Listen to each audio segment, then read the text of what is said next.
CGL 2024 का question number 3 है मेंस का। Find the median of the following data round off two decimal places class interval दिया हुआ है 0 to 5, 5 to 10 ऐसे करके 30 to 35 तक। उसका फ्रीक्वेंसी दिया हुआ है 3, 5, 4, 2, 7, 6, 5 जो भी है। तो इसको सबसे पहले क्या होता है, क्लास इंटरवल है, फ्रीक्वेंसी हमको क्यूमुलेटिव फ्रीक्वेंसी चाहिए CF।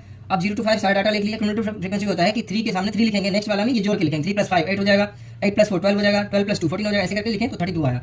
ये जो टोटल नंबर ऑफ फ्रीक्वेंसी का एडिशन जो होता है, सम होता है, उसको बोलते हैं n आया 32। तो हमको निकालना है मीडियन क्लास। मीडियन क्लास निकालने के लिए n को हाफ करेंगे, तो n को हाफ करने पे होगा 16, और 16 के बाद जस्ट बाद या बराबर में जो भी फ्रीक्वेंसी आएगा क्यूमुलेटिव फ्रीक्वेंसी में, वही हमारा मीडियन क्लास हो जाएगा। तो 16 से कम है 14 और 16 से जस्ट आगे है 21, तो ये हो गया हमारा median class. 20 to 25 median class हो गया। और h जो होता है, ये एक फॉर्मूला है मीडियन निकालने का, l + n/2 - cumulative frequency by f * h। तो यहाँ पर h किससे आता है, ये जो हमारा मीडियन क्लास है उसका डिफरेंस होता है, उसको बोलते हैं h। फ्रीक्वेंसी क्या आ जाएगा, जो मीडियन क्लास निकला उसका जो पर्टिकुलर फ्रीक्वेंसी है वही हमारा f आ जाएगा। f = कितना आ गया 7। जबकि 21 जो है, 21 क्यों लिए, क्योंकि 16 के जस्ट बाद है, और 16 से जस्ट पहले जो है, जो हमारा n/2 आया है मीडियन क्लास निकालने के लिए, उससे जस्ट पहले जो होगा वो हमारा CF यानी क्यूमुलेटिव फ्रीक्वेंसी आएगा, जिसके लिए हमें मीडियन निकालने में जरूरत होती है। यहाँ पर CF लिखे हैं, यहाँ पर पुट करेंगे तो हमें सब कुछ मिल चुका है। L आ गया कितना, L क्या होता है 20 क्या आया, 20 to 25 जो मीडियन क्लास है उसका जो लोअर वाला फ्रीक्वेंसी मीडियन क्लास का जो होगा लोअर वाला वैल्यू वो हो जाएगा L।